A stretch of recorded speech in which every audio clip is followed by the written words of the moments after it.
Ok, bueno. Estamos en Éxodo, por favor vaya a Éxodo capítulo 17. Estamos entendiendo la situación entre Amalek e Israel, ¿sí? Y dice Éxodo capítulo 17,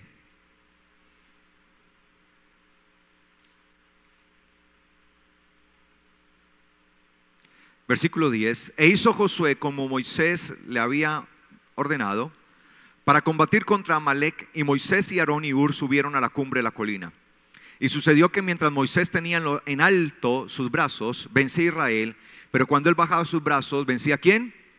Amalek. Hemos estado entendiendo esto, de cómo Amalek puede prevalecer sobre nosotros, aún habiendo salido después de haber salido ¿de dónde? De Egipto. Porque esta es la historia del pueblo de Israel que ha salido de Egipto y ahora está en el desierto. Han salido de la esclavitud y ahora están en la libertad. Sin embargo, siempre se querrán levantar enemigos para desanimar, de tal manera que las personas o que el pueblo volviera ¿a dónde? A Egipto. Así mismo nos pasa a nosotros. Muchas veces sucede lo mismo. ¿Sí? Salimos de Egipto, pero el enemigo siempre se levantará y habrá ese Amalek espiritual que de una u otra manera se levantará para quererle desanimar y que por último volvamos ¿a dónde? Atrás. Algunos volvieron atrás, otros perecieron ¿en dónde? Aún en el mismo desierto. No lograron su objetivo, no lograron la meta, que era llegar ¿a dónde? A la tierra prometida. Entonces dice acá la palabra del eterno Dios, ¿sí? Dice: y sucedió e hizo Josué como le había dicho Moisés para combatir contra Amalek, y Moisés y Aarón y subieron a la cumbre de la columna. Y sucedió que mientras Moisés tenía en alto sus brazos, vencía a Israel, pero cuando él bajaba sus brazos, vencía a Amalek. Y como los brazos de Moisés se hicieron pesados, se adormecieron, ¿sí? Dice la palabra, tomaron una piedra y se la pusieron debajo y se sentó sobre ella, y Aarón y Hur le sostenían los brazos uno por un lado y otro por otro, y así tuvo firmeza en sus brazos hasta que se puso ¿qué? El sol. Había una situación allí mientras se peleaba esa guerra. Josué con el pueblo de Israel peleaban contra Amalek, que les había salido al encuentro, porque recuerde que Israel no entró a pelear con nadie, sino que Amalek fue el que le salió al encuentro a Israel. Tuvieron que verse forzados a pelear. Pero había una situación que mientras Moisés tenía los brazos arriba, Israel vencía, pero cuando los bajaba, ¿vencía a quién? Amalek. Primero, eso demostraba que esa guerra no dependía de la fuerza de los varones que estaban peleando físicamente, sino que dependía era ¿de qué?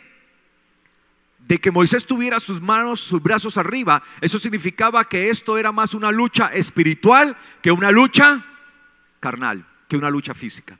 Así mismo nos pasa a nosotros. Por eso dice la palabra que nosotros no tenemos lucha contra sangre y carne. Nuestra lucha no es contra las personas, sino que es una lucha continuamente espiritual. Y eso es lo que nosotros debemos entender. Y si nosotros no desarrollamos nuestros sentidos espirituales, difícilmente vamos a prevalecer. Porque pensamos que si depende de nosotros mismos, depende de lo que podamos hacer por nuestro propio brazo, vamos a descuidar la parte ¿qué? Espiritual. Y eso es lo que tenemos que entender. Por tanto, esta lucha que se libraba era una lucha atípica. No dependía de cuán esforzado, de cuán robusto fuera Josué y sus hombres, pues dependía de que Moisés tuviera sus brazos ¿qué? Arriba. Porque así Israel tuviera los hombres más capacitados, o Amalek también los tuviera, si Moisés tenía los brazos arriba, ¿vencía a quién? Israel. Pero cuando se cansaba, ¿vencía a quién? Amalek.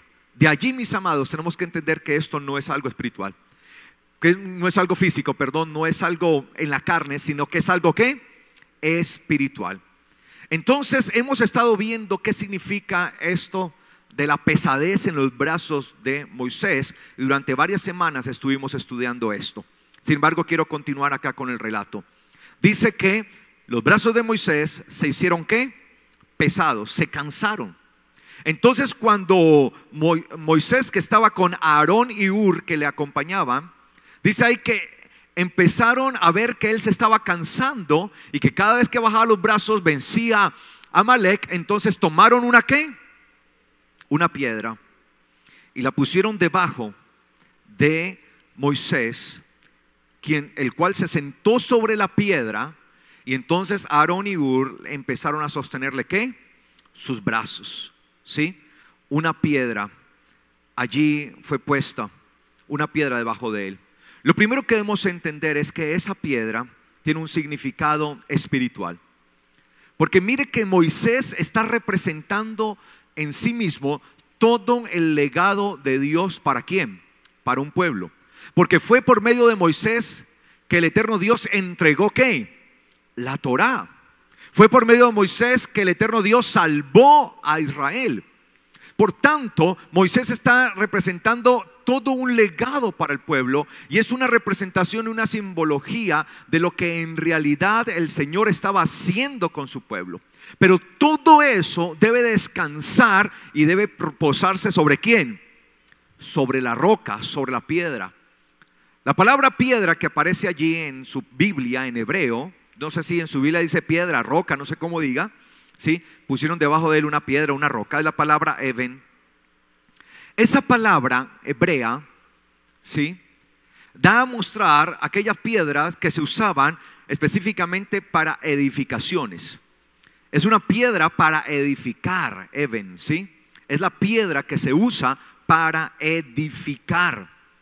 Y esa piedra tiene una relación directamente con el Mesías. ¿Por qué? Porque la palabra even, piedra, que se usó allí en ese texto sobre la cual descansó Moisés, halló descanso, dice la palabra. Esa palabra, al ser esa piedra que se usaba para edificación, esa palabra viene de la raíz baná. Baná significa construir en hebreo. Construir, baná, construir. Por eso viene de la palabra baná, porque se usaba, era una piedra que se usaba ¿para qué? Para construir. De esa misma palabra o de esa misma raíz baná viene la palabra ben. La palabra ben comúnmente se traduce en el español como hijo. Significa que el carácter de un hijo es el que ¿qué? El que construye. No sé si me doy a entender. Por tanto, el ben, el hijo, comúnmente hacía baná, construía con una ¿qué? Con un even, con una piedra. Porque el hijo es el encargado de construir. Es más, la palabra baná también es la raíz, no solamente de la palabra even, piedra, no solamente de la palabra ben, hijo, sino de la palabra bait en hebreo, que es la palabra casa, casa. Porque la casa se construye con una even. La bait, casa en hebreo, ¿cómo se dice casa en hebreo? Bait, no bet. Ojo, algunos yo he escuchado que bet, no. Bet es un constructo, una cosa, pero yo no voy a explicar eso ahora. Se dice es bait, ¿sí? Bait, ¿sí?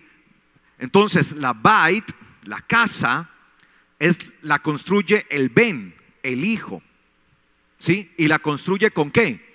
Con even, con piedra para construir casa específicamente. Una piedra específicamente para construcción. No sé si me doy a entender. Por tanto, desde allí ya se nos está mostrando la naturaleza de lo que esa piedra representaba. Cuando Moisés se sienta sobre la piedra, en pocas palabras, estaba diciendo el Señor que la victoria de Israel estaba sustentada no en Moisés, sino en lo que él podía ¿qué? Descansar. Y esa piedra es símbolo ¿de quién? De Yeshua. Porque por eso él es el Hijo de Dios. Por eso él es el Ben Elohim, ¿sí? El Ben Elohim. Es decir, él es el que construye ¿qué? La casa. ¿Para quién? Para Dios. Él es el constructor perfecto. Y nosotros también, cuando venimos a Dios, nos constituimos ¿en qué? En Benei Elohim, es decir, hijos de Dios. Es decir, que su carácter y mi carácter es el de ¿qué? El de construir. Nosotros llegamos para volvernos constructores ¿de qué?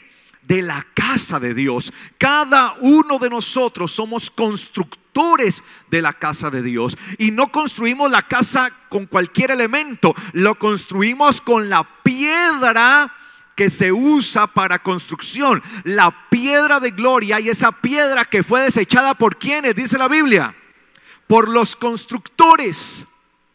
Los constructores, está hablando de Israel. A Israel se le había entregado como pueblo el legado de construir la casa de Dios, de ser un pueblo que mostrara la gloria de Dios al mundo. Pero desecharon la piedra principal, dice la palabra, la piedra del ángulo. Por tanto, la piedra que fue desechada, dice la palabra, ha venido a ser ¿qué? La principal piedra, la piedra del ángulo, la piedra principal, la que desecharon los edificadores. Hoy nosotros como iglesia somos hijos de Dios, por eso nosotros nos hacemos hijos de Dios y entendemos entonces el compromiso que como somos Bene Elohim, como somos hijos de Dios, entonces nuestro carácter es el de ¿qué? Constructores de la obra de Dios, de la casa de Dios. Por tanto, cuando una persona dice es que yo soy hijo de Dios, es porque esa persona está participando activamente en la construcción de la obra de Dios. Amén. Amén. Por eso no cualquiera es hijo de Dios. De hecho, por eso nos tenemos que hacer hijos de Dios. Somos creación de Dios todos. Y un gran engaño o un gran mito es ese: todos somos hijos de Dios. No, no, no, no, no. Porque no todos están haciendo lo que le corresponde, que es participar activamente en la construcción.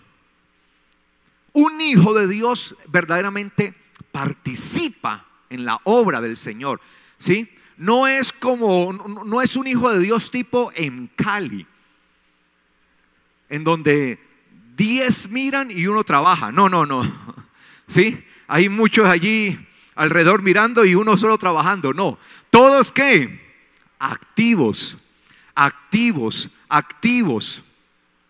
Todos, no es uno mirando, pues el pastor que haga las cosas. No, no que los servidores que están más cerca allí hagan las cosas. No, todos tenemos un propósito. Todos tenemos un compromiso. Y es participar activamente de la construcción de la casa de Dios, del reino de Dios. Amén. De eso se trata. Por tanto, podemos decir que somos hijos de Dios cuando realmente estamos ejecutando lo que debemos hacer. Ser constructores. Un hijo es un constructor de la casa de Dios. Participa activamente de ese compromiso. Entonces, cuando Moisés se sienta, en pocas palabras, estaba descansando, se estaba fundamentando. Él es la piedra del fundamento. Él es el fundamento. Yeshua, el Mesías, es el fundamento. Y sobre él quedaba fundamentada toda la profecía. Recuerde que Moisés era el profeta por excelencia. De hecho, el mismo Dios le promete a Israel que levantaría a futuro un profeta como ¿quién? Como Moisés. ¿Sí? Tal como estuve con Moisés, tal como le di a Moisés, así mismo le levantaré ¿qué? Profeta. Era una simbología de lo que el Señor, de lo que el eterno Dios iba a hacer al traer al Mesías glorioso, a nuestro Salvador. Por tanto, mis amados hermanos, ¿sí? Esa piedra sobre la que se sienta Moisés venía a ser un símbolo, venía a ser un tipo de lo que es Yeshua para nosotros. Y nosotros tenemos que aprender a descansar ¿en quién? En él. Entonces, cuando nosotros sentimos que no podemos más, que nuestros brazos se están cansando, que nuestra vida está fatigada, que nuestra vida está cansada, lo más sabio es ¿qué? Descansar en el Señor. Vengan a mí, dice el Señor, todos los que estén cansados, trabajados, porque yo verdaderamente les haré ¿qué? Descansar. Les daré reposo y seré refrigerio para sus almas. Hoy nuestras almas están agitadas, una cantidad de cosas, vamos de aquí para allá, de allá para acá, y no aprendemos a descansar en el Señor. De hecho, la palabra dice, echando toda la ansiedad sobre Él, porque Él tiene cuidado de ustedes. Él tiene cuidado de nosotros, y hay que aprender a echar toda nuestra ansiedad ¿sobre quién? Sobre el Señor, porque si no lo hacemos, ¿qué sigue diciendo el versículo? Echen toda su ansiedad sobre Él porque Él tiene cuidado de ustedes. ¿Y qué sigue diciendo? A ver, ¿alguien lo sabe? Porque el diablo anda como león rugiente buscando ¿qué? ¿A quién devorar? ¿Sí? Porque vuestro adversario el diablo, dice la escritura, porque el adversario el diablo, el adversario de ustedes, el diablo anda como león ¿qué? Rugiente a quien devorar. Si nosotros no aprendemos a depositar nuestra ansiedad, a depositar todas las situaciones que generan presión a nuestra vida, si no aprendemos a descansar y a esperar realmente en el Señor, vamos a ser víctimas y vamos a ser presas fáciles ¿de quién? De Satanás. Por eso hay que aprender a descansar en el Señor y echar toda nuestra ansiedad en Él definitivamente. Y lo hacemos en esa búsqueda constante de Dios. Lo hacemos estando en el lugar secreto. Hay gente que quiere echar su ansiedad en el Señor desarrollando más ansiedad. Es decir, no yendo al Señor. Usted tiene que aprender a ir al Señor. Tiene que aprender a entrar en el secreto de Dios. Tiene que estar allí, decirle: Señor, vengo delante de ti, Padre. Aquí está mi vida, Señor. Me derramo delante de ti. Entrego, Señor, mi vida. Entrego mi ansiedad. Pero aprenda a hacerlo. Aprenda a hacerlo. El secreto está en el secreto. Amén. Allí está el secreto. En el secreto. Cuando usted aprende a llegar al Señor, lo que usted está haciendo es lo que hizo Moisés. Ellos estaban en una colina alta, allá solos, Aarón y Hur allí. Moisés por sus propias fuerzas ya no podía, estaba cansado, fatigado. Él decía: no puedo más. Ellos entendieron y dijeron: consigamos una piedra. Trajeron la piedra en la cual él pudo descansar. Cuando Moisés se sienta, en pocas palabras, lo que está sucediendo allí es una situación profética, en donde toda la profecía y en donde todo cumplimiento, en donde toda la base de la salvación y de la bendición descansaban y reposaban ¿en quién? En Yeshua. Por tanto, su vida debe aprender a reposar y a descansar ¿en quién? En el Señor, porque Él hará. Descanse, mis amados. Tenemos que aprender a esperar en el Señor. Usted no va a poder hacer más allá de lo que el mismo Señor le permita hacer a usted, de lo que el mismo Señor haga. Tenemos que aprender a esperar en Él. Y eso lo aprendemos ¿en dónde? ¿En dónde? En el secreto. ¿Cada cuánto vamos al secreto? Pueden pasar días y semanas. A veces nos acostumbramos a que estamos haciendo las cosas, estamos barriendo: Señor, gracias. Usted puede estar, yo no estoy diciendo usted está barriendo y usted está cantando: Señor, te doy gracias, Señor, por la vida que me das. Te doy, pues hágalo, gloria a Dios. Qué bendición. Está haciendo algo allí, está en su oficina, hágalo. Pero eso no va a reemplazar el secreto. Esa disposición de entrar a la presencia del Señor, de apartarme de todo por un momento, de desconectarme del mundo. Literalmente se tiene que desconectar uno, porque uno mantiene conectado. Y ahora, Señor, solo tú y yo. Y tu Padre, que te ve en lo secreto, te recompensará. ¿Cuándo viene la recompensa? Después de estar en el secreto. Cuando ores a tu Padre, dijo el Señor, entra a tu aposento, entra a tu cuarto, y allí en lo secreto, ¿sí? Tu Padre te verá allí en lo secreto, y allí es donde te recompensará. Tenemos que aprender a hacer eso, porque es allí donde vamos a derramarnos delante del Señor. En pocas palabras, es allí donde le estamos diciendo: Señor, estoy cansado, no puedo más, pero hoy vengo ante ti. Hoy vengo a depositarme a ti, Señor. Eso es lo que nosotros debemos hacer. Entonces dice la palabra que tomaron una piedra símbolo de Yeshua, y la pusieron debajo y se sentó sobre ella. Eso definitivamente tuvo que haber calmado bastante a Moisés, quien se encontraba muy fatigado y cansado, porque de una u otra manera se estaba la guerra, había una lucha que se estaba desarrollando, era en él. Y dice allí la palabra: y Aarón y Hur le sostenían ¿qué? los brazos, uno por un lado y el otro por otro. Así tuvo que firmeza en sus brazos hasta que se puso el sol. Hasta que se puso el sol. Mire lo que sucede. Están a su lado Aarón y Hur. Y le ayudan a sostener los brazos para que no caigan. Para que los brazos no les sean tan pesados y no caigan, porque ellos entendieron que si caían los brazos iba a perder ¿quién? Israel. ¿Qué significa entonces? ¿Qué representa aquí Aarón? Veamos un momento Éxodo 4:10. Éxodo 4:10 dice: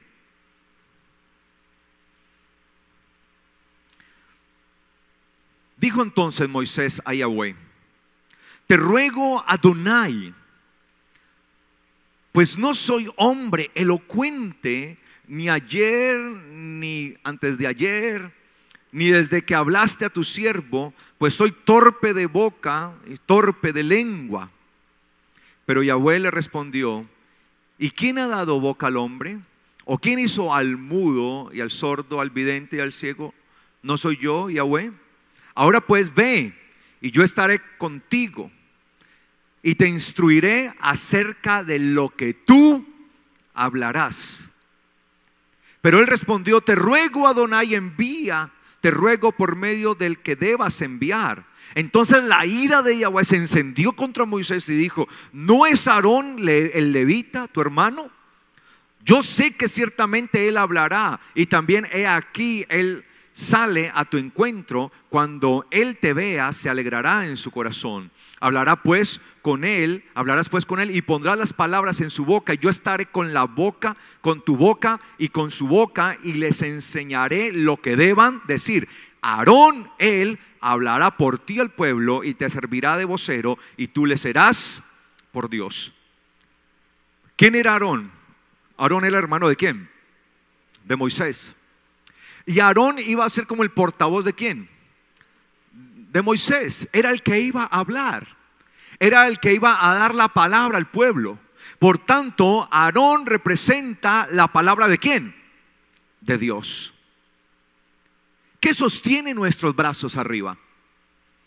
La palabra de Dios.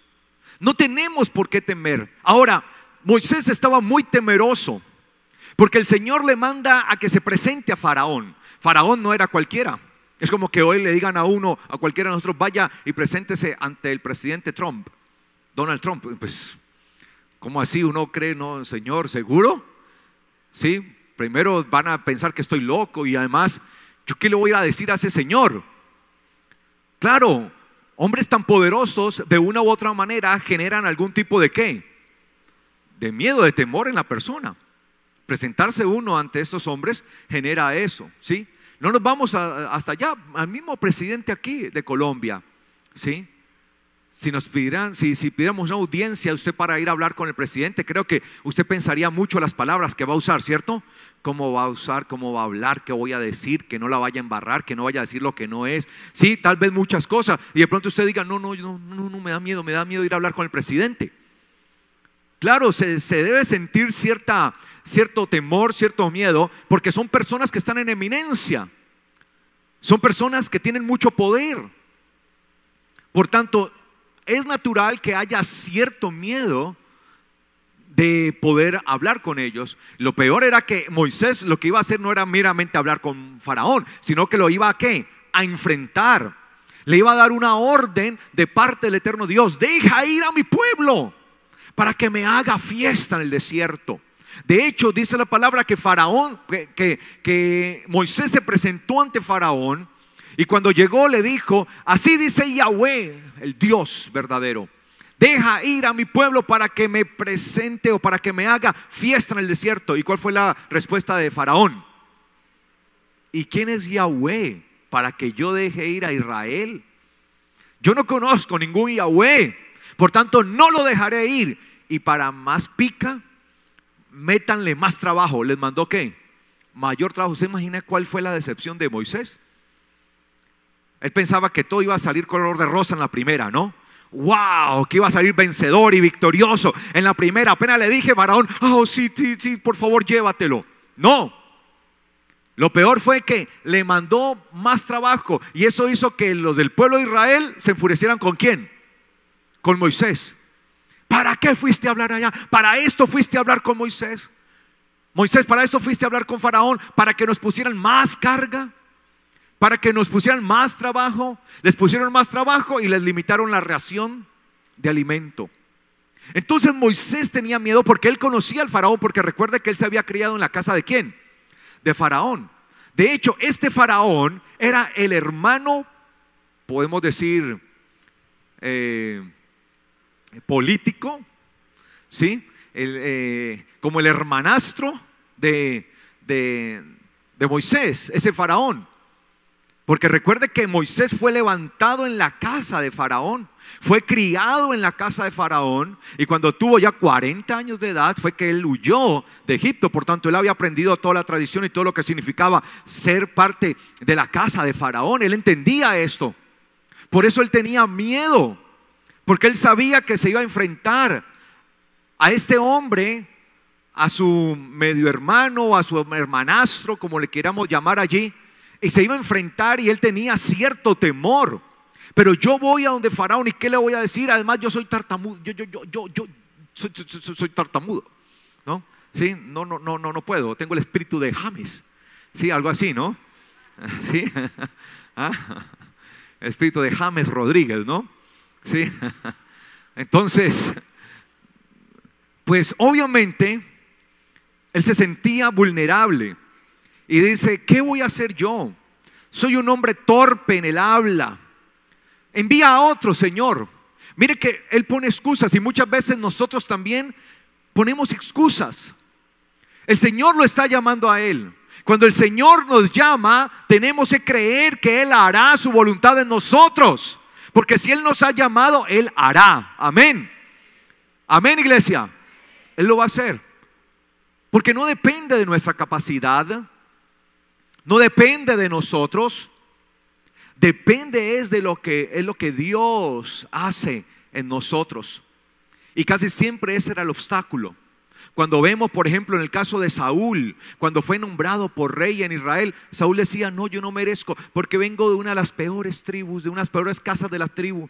Yo no merezco, yo vengo de una familia muy pobre, no lo merezco. Y por lo general siempre queremos sacar ¿qué? Excusas para no hacerlo. Porque no hemos conocido que es Dios en nosotros. Porque pensamos que las cosas dependen de nosotros. Gracias a Dios no depende de nosotros, sino de la obra que Él hace por su Espíritu en nosotros. Amén. Y eso es lo que usted tiene que convencerse. Por tanto, usted no debe tener ningún tipo de temor cuando el Señor le llama y le desafía a hacer las cosas. En el llamado que el Señor le ha hecho. Por eso usted no debe temer hablarles a otros y compartir el evangelio. Hay personas que dicen: pero es que a mí me da miedo compartir el evangelio y predicar porque no sé qué decir. Muchas veces se me nubla la mente, en ese momento me da pánico, siento que se me olvida todo, y si me hacen una pregunta y no la puedo responder, pues déjame decirte que la palabra dice que el Señor pondrá la palabra en tu boca. Amén. Abre tu boca y yo la llenaré, dice el Señor. El problema es cuando pensamos que las cosas dependen de nosotros, y Moisés pensaba que esto iba a depender de él. Eso también se llama orgullo. Porque es que depende de mí. Obviamente si las cosas son humanas y dependen del hombre, no van a prosperar. Entonces le dice acá: pero Yahweh le respondió: ¿quién ha dado la boca al hombre? ¿O quién hizo el mudo, al sordo, al vidente, al ciego? ¿No soy yo, Yahweh? Ahora pues ve y yo estaré contigo. Moisés le dice: ¿quién soy yo? Y el Señor le dice: ve que yo estaré contigo. Por tanto, no depende de quién es usted, sino de quién esté con usted. Amén. No depende de quién es usted, sino de quién esté con usted. ¿Quién soy yo? Preguntó Moisés a Yahweh. ¿Quién soy yo para que vaya? ¿Quién soy yo? Y el Señor le dice: yo estaré contigo. Por tanto, no depende, mis amados, de nosotros. No depende de quién es usted, de qué familia venga, de cuánto poder tenga. No depende de cada uno de nosotros. Depende es de aquel que está con nosotros. Y el Señor es el que está con nosotros. Amén. Y esa es la lección que el Señor le está dando a Moisés. Moisés, no es quién eres tú, sino quién está contigo. ¿quién soy yo? Y el Señor le dijo, ve porque yo estaré contigo. Amén. No depende de usted, no depende de quién sea usted, depende de quién esté con usted. Amén. Dígalo conmigo, no depende de quién soy yo, sino de quién está conmigo. ¿Y quién está con usted? El eterno Dios. El Señor le respondió, sí, yo estaré contigo. Sin embargo, él siguió, te ruego, Adonai, Señor, envía, te ruego por medio del que debas enviar. O sea, escoge a otro. Entonces la ira de Yahweh se encendió contra Moisés. Le dijo, ¿no es Aarón el levita tu hermano? Yo sé que ciertamente él hablará, y también he aquí, él sale a tu encuentro. Cuando él te vea, se alegrará en su corazón. Hablarás pues con él y pondrás las palabras en su boca, y yo estaré con tu boca y con su boca, y les enseñaré lo que deban hacer. Él hablará por ti al pueblo y te servirá de vocero, y tú le serás por Dios. Por tanto, estaba siendo puesto Aarón, ¿como qué? Como el vocero, el que llevaba y publicaba la palabra. Por tanto, Aarón representaba ¿qué? La palabra que se iba a hablar, la palabra profética, la palabra que se iba a transmitir al pueblo. Es decir, que cuando Moisés se sienta y descansa sobre aquella piedra, Aarón, que sostenía uno de sus brazos, representa ¿qué? La palabra. Cuando la palabra es el sustento de nuestra vida, nuestros brazos no van a caer. Si intentamos mantener nuestros brazos arriba por nuestros propios medios, tarde o temprano nuestros brazos se van a cansar espiritualmente. Pero cuando yo aprendo a tomar la posición correcta, y la posición correcta es en la piedra profética, la que fue desechada por los constructores, pero esa piedra yo no la desecho, esa piedra de sustento, esa piedra de poder, esa piedra de fundamento, esa piedra que es Yeshua, ahí estoy sentado. Y cuando usted se sienta y descansa y levanta sus manos y la palabra es uno de sus sustentos, usted va a prevalecer y va a tener la victoria en el nombre del Señor. Amén. Cuando la palabra es su sustento, aprenda a sustentarse en la palabra. Y ahí está Aarón, representando la profecía, representando la palabra que se iba a hablar. Cada vez que el eterno Dios iba a hablar, iba a usar a Aarón, y por medio de él iba a estar transmitida la palabra de Dios. Asimismo, nosotros ahora tenemos la palabra del eterno Dios, con ella es que nos sustentamos. Cuando usted se sienta cansado, que ya sus brazos se le están por caer, que ya no puede, recuerde, cuando bajamos los brazos, cuando los brazos están totalmente abajo, ¿quién vence? Amalek. Y Amalek no tendrá piedad, porque así como vino Amalek y le salió el encuentro, dice que les mató a un mundo de gente, les mató a muchos. Y si no se ponen las pilas, acaba con todo el pueblo de Israel. Y el Señor le dice, tranquilo, vamos a luchar. Escoge a Josué y mándalos allá, pero le muestra a Aarón, les enseña que eso no iba a ser una lucha meramente humana, sino que iba a ser una lucha ¿qué? Espiritual, porque no iba a depender del campo de batalla allá, sino de lo que hicieran arriba Moisés, Aarón y Hur. Por tanto, se traslada la lucha real, se traslada ¿a dónde? Allá arriba. Por eso, mis amados, la lucha de nosotros todos los días es espiritual. Todos los días es una lucha espiritual. Es una lucha contra el pecado, contra la inmundicia, contra no volver atrás, no volver al pecado, no volver a la inmundicia. Ojo con eso, ¿sí? De no estar allí en el pecado. Algunos se excusan, es que yo vengo, pastor. Un día atrás yo hablaba con una persona, me decía, pastor, pero es que yo ¿cómo hago? Es que la verdad es que yo vengo de una familia borracha, ¿sí? Mi papá se bebió el Cauca en licor y eso lo heredé yo. Es una maldición, ¿sí? Generacional que yo tengo, por eso soy borracho. No, el pecado es una conducta que se aprende. Una cosa es una maldición generacional y otra cosa es el pecado. La maldición generacional son las consecuencias que vienen por el pecado. Entonces, si había un hombre adúltero, por ejemplo, un hombre adúltero, este hombre tuvo varias mujeres y tuvo sus hijos y no veló por ellos, pues la consecuencia que va a venir sobre esto es un desorden sobre esa familia. Esa es la consecuencia, ¿sí?, del pecado de ese hombre. Entonces tal vez van a ser hijos desatendidos, van a ser hijos que no puedan salir adelante, tal vez de eso, pero dependerá de estos hijos si quieren repetir ¿qué? Lo de su padre, ¿sí? Si es un borracho, pues vendrán consecuencias. Cada acto del hombre, cada consecuencia. Entonces, las maldiciones generacionales son simplemente las consecuencias del pecado. Pero el pecado como en sí es la conducta adoptada por cada uno de nosotros. Porque el Señor, de hecho la Biblia dice que el Señor no condenará a los hijos por el pecado de ¿quiénes? De sus padres. Porque cada uno de nosotros decide, ¿sí? Yo nací en medio de una situación bastante caótica,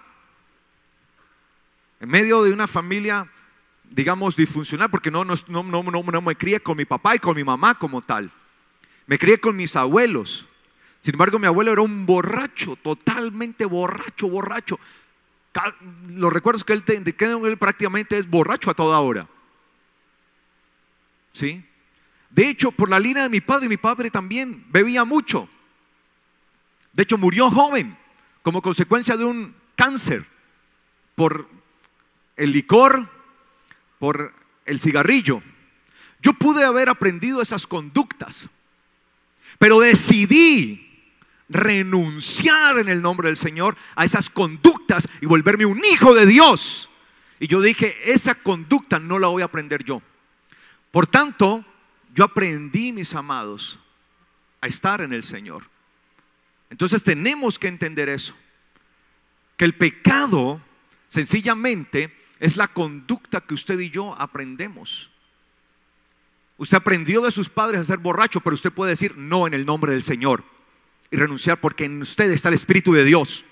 Tal vez usted aprendió a ser un delincuente porque se levantó en medio de una familia delincuente y eso es lo único que sabe hacer, como dice el apóstol Pablo. El que robaba, ya no robe más, sino que trabaje con sus propias manos para que tenga aún que compartir a otros.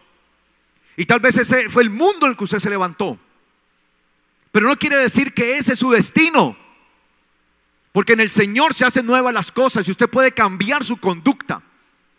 Entonces, ay, no, es que hay una maldición generacional sobre mi vida y no, pastor, ore por mí, porque hay una maldición generacional, soy un ladrón porque la maldición generacional. No, renuncia a eso en el nombre del Señor, sea una nueva persona. Amén. Entonces hay consecuencias. Las maldiciones generacionales son las consecuencias que vienen de atrás.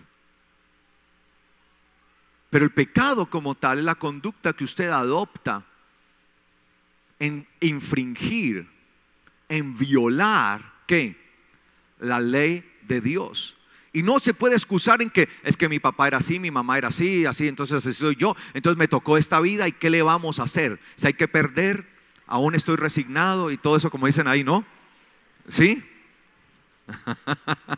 Además de uno se ríe porque sí. Es que son cascaritas que yo pongo para ver qué tan mundano están. Entonces, la palabra es la que sustentará nuestra vida. ¿Para qué? Para que no caiga en nuestros brazos. Si usted no le da la importancia, si uno de sus pilares, de sus fundamentos no es la palabra, sus brazos ¿qué? Caerán. La palabra es la fortaleza de nuestra vida. Si la palabra no está siendo un pilar, nuestros brazos ¿qué? Caerán. Entonces dice acá, dice la palabra, que el Señor le dijo a Moisés, ahí está tu hermano Aarón, él será tu vocero, el que hablará. Por medio de él será transmitida ¿qué? La palabra. Entonces, ¿qué representaba Aarón?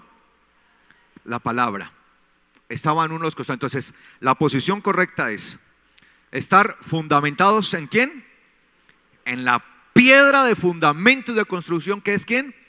El Mesías. Nuestros brazos arriba y uno de esos pilares de fundamento para que nuestro brazo no alcance, ¿cuál es? La palabra. Vamos ahí bien, amén.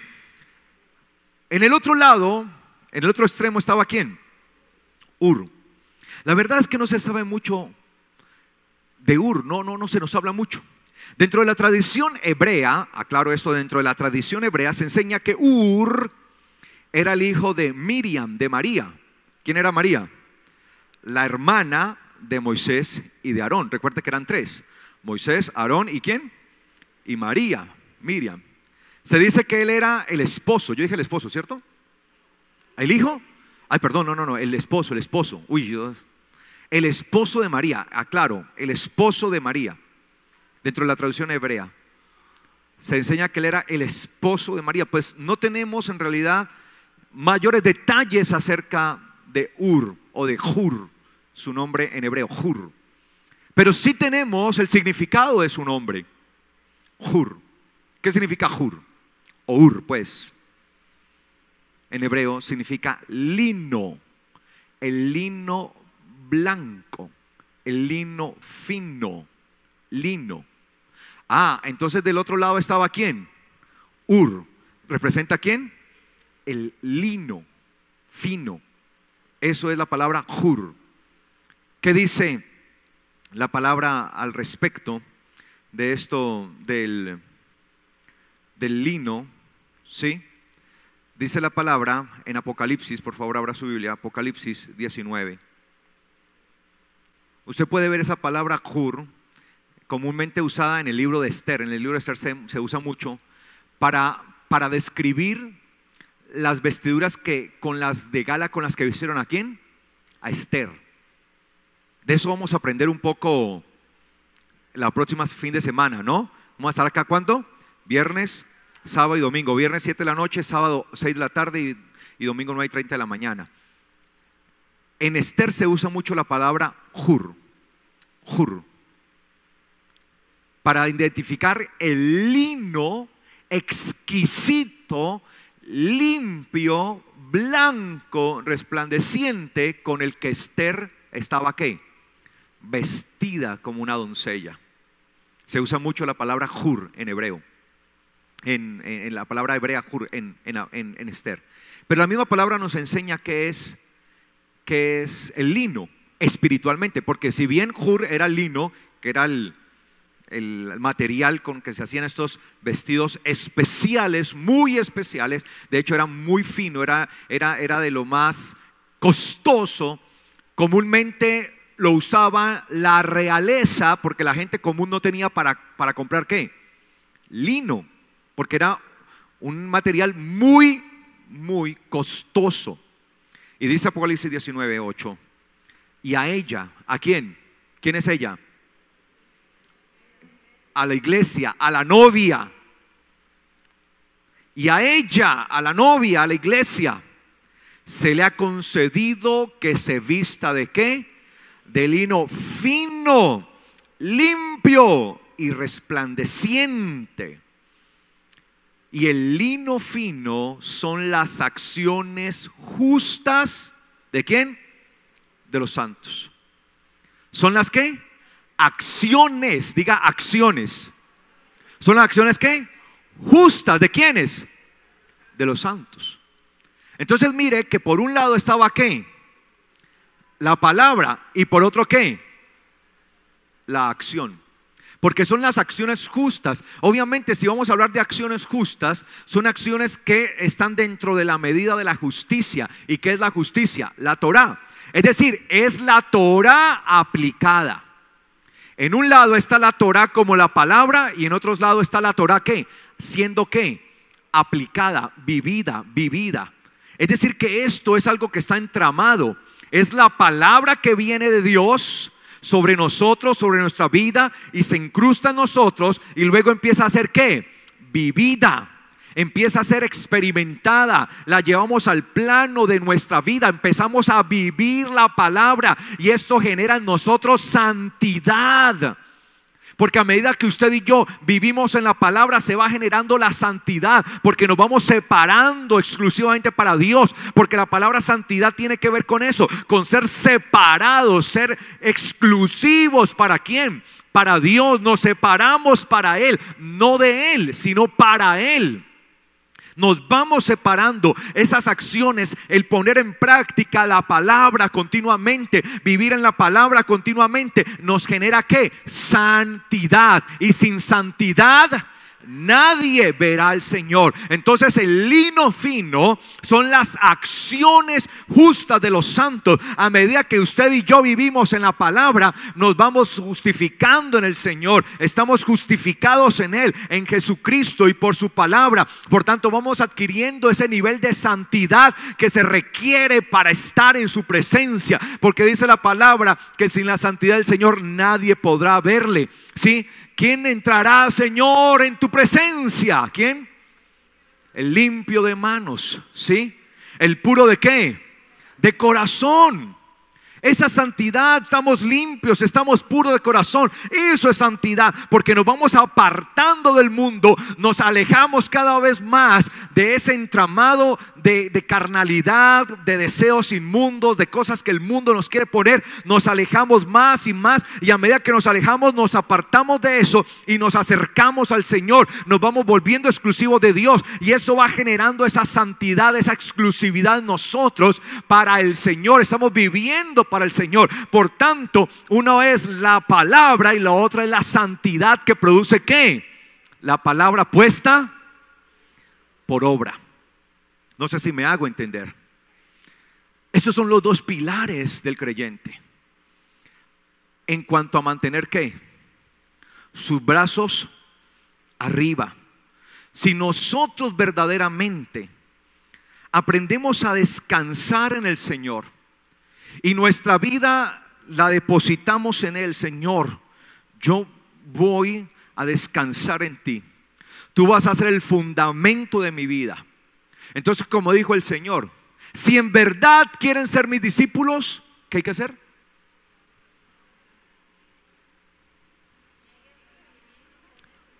El Señor, ¿qué dijo? Si alguno de ustedes en verdad quiere ser mi discípulo, ¿qué debe hacer? Guarde mis mandamientos. Si en verdad alguno de ustedes quiere ser mi discípulo, debe guardar mi palabra. Debe guardar mi palabra. Si es que en verdad lo quieren hacer. Entonces, cuando venimos a Él y nos sentamos, estamos depositando nuestra vida sobre Él.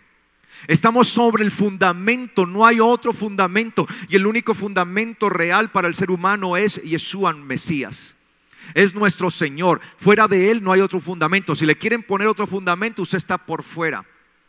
Usted está en el lugar equivocado. El fundamento es el Mesías. Cuando no estamos en el fundamento, ¿qué se espera de nosotros?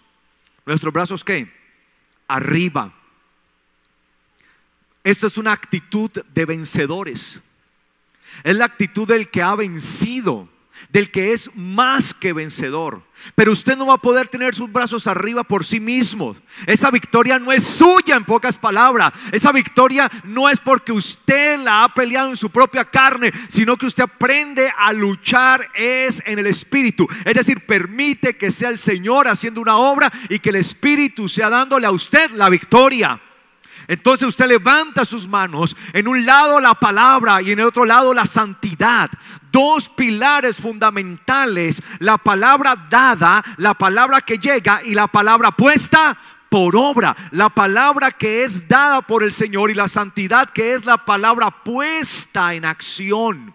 Esos dos pilares harán que usted pueda mantener sus manos arriba, sus brazos en alto. Y mientras sus brazos estén en alto, la victoria está asegurada.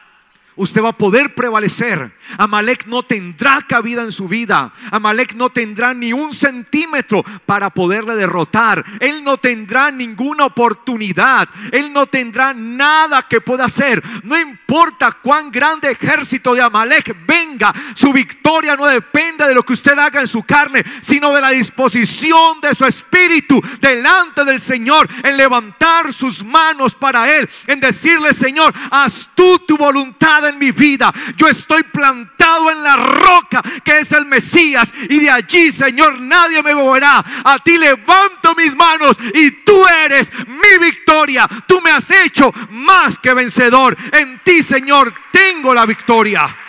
De eso se trata la palabra y la santidad. La santidad es la palabra puesta en acción. Eso es la santidad. La palabra puesta en acción, que usted decida vivirlo. Y por eso dice la palabra que cuando entendieron la situación, cuando vieron que cada vez que Moisés bajaba los brazos vencían a Israel, dijeron: algo que hay que hacer. Trajeron una piedra, símbolo de ¿quién? Del Mesías. Moisés se sentó sobre ella, es decir, toda la profecía está sentada ¿sobre qué? Sobre el Mesías. Toda la profecía tiene su asiento en el Mesías allí. Los brazos arriba. ¿Y quiénes les iban a sustentar? Aarón y Hur, el vocero, por medio del cual iba a ser transmitida la palabra. Entonces, por un lado, el brazo que representa la transmisión de la palabra, y por el otro, el brazo que representa la palabra puesta por obra, puesta en hechos. Porque no se trata de que usted oiga la palabra y le entre por un oído y le salga por otro. Por eso dice la palabra que no son los oidores meramente de la ley los que serán justificados, sino ¿quiénes? Los hacedores, porque hay que oír y hay que hacer, los que serán justificados. Cuando usted y yo aprendemos a tener esa posición espiritual, asentados en la base de gloria inamovible, la roca inconmovible que es nuestro Mesías, y elevados nuestros brazos por medio del cual fluye su palabra para ponerla por obra, esa posición espiritual es tan poderosa, mis amados, que ningún Amalek ni ningún enemigo podrá hacerle frente. Y si vienen a hacerle frente, usted los derrotará en el nombre del Señor. Amén. Usted saldrá victorioso en el nombre del Señor. Pero hay que saber tomar la posición espiritual correcta. Pedirle al Señor que nos ayude en esto. Ahora bien, mire lo que dice acá. Dice, mire esto: cuando tomaron la piedra, la pusieron debajo, dice el versículo 2, y la pusieron debajo de Moisés. ¿Qué dice? ¿Que él qué? Se sentó sobre ella. Éxodo 17:12. Éxodo 17:12, estoy leyendo. Y pusieron debajo de ella y se sentó sobre ella, y Aarón y Hur le sostenían los brazos uno a un lado y otro por el otro, y así tuvo ¿qué? Firmeza en sus brazos hasta que se puso el sol. ¿Tuvo qué? Firmeza. ¿Qué es tener firmeza en los brazos? ¿De qué se trata la firmeza? ¿Qué es la firmeza? La firmeza que debemos tener ¿hasta cuándo? No hasta que, ay, se me cansaron. No, ¿hasta cuándo? Hasta que se ponga el sol. Es decir, hasta que veamos a quién, al Mesías. Ponerse el sol, dos cosas. Bueno, ¿qué es ponerse el sol?